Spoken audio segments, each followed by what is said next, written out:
Okay, hola, this is Aya Toyota, the Blair Witch of West Virginia.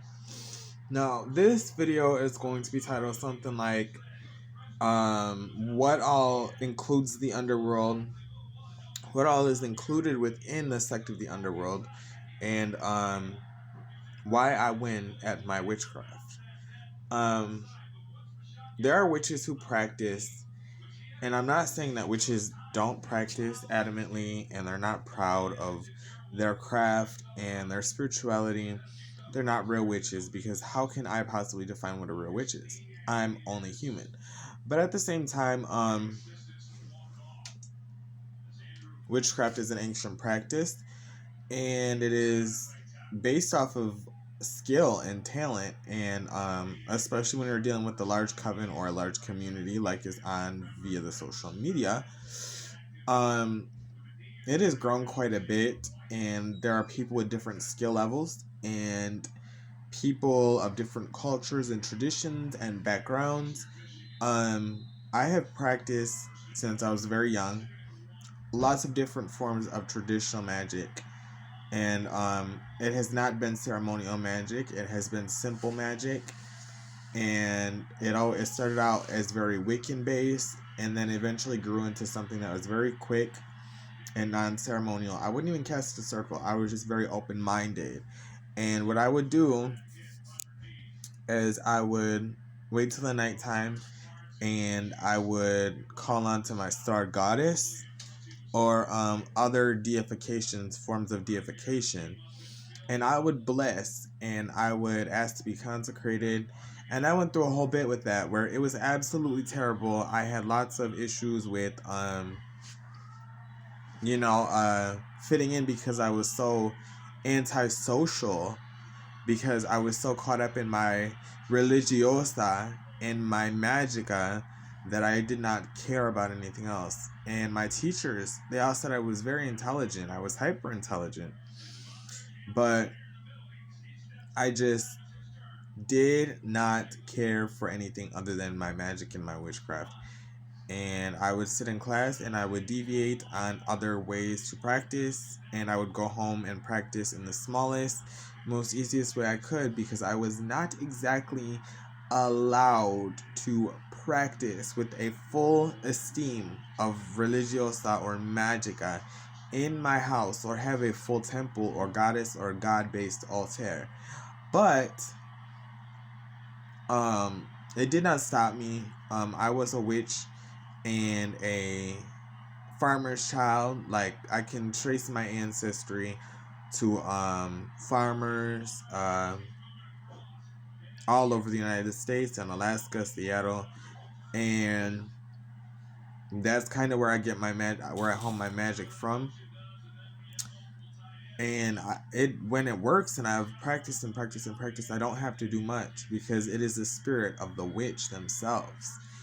As long as the witch is high in spirit and has love and integrity, compassion, honor, and wisdom, and to know the three keys of to dare, to will, to be silent,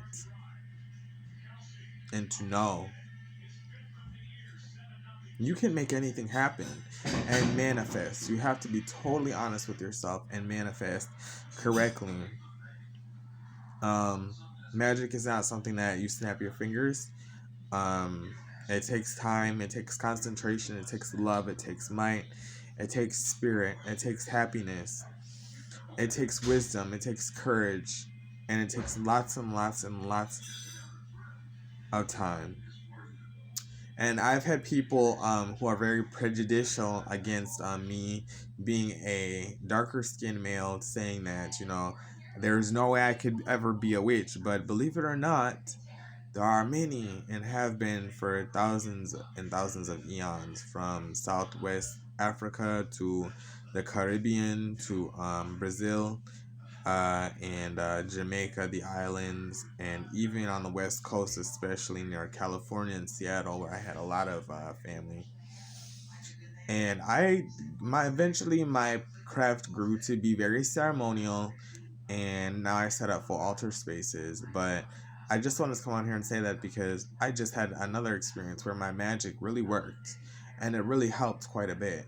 And it is almost like so exhilarating to be a witch that has the ability to make these changes. Because I'm not saying somebody can't be a witch innately, or somebody can't have gifts or be psychic, because to be a witch is just to be wise and revered, and somebody who is typically outcast.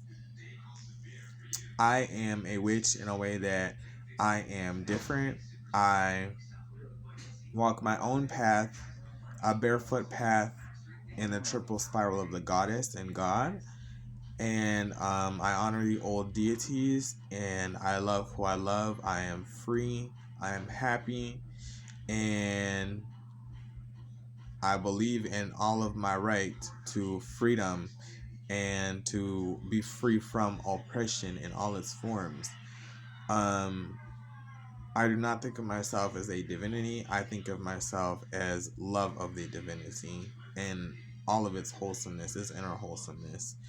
Now with that, I just want to say that I've had a lot that's worked for me recently, and it took a lot of work, a lot of work, but my magic works, and it's amazing to see these things happen.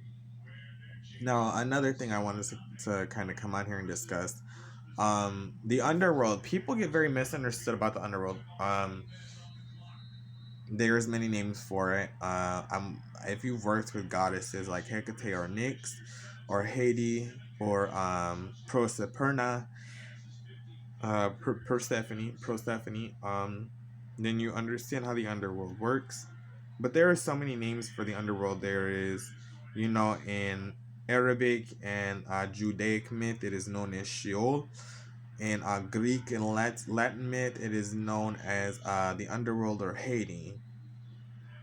Um, Even in Egyptian mythology and religiosa, it is known as the underworld.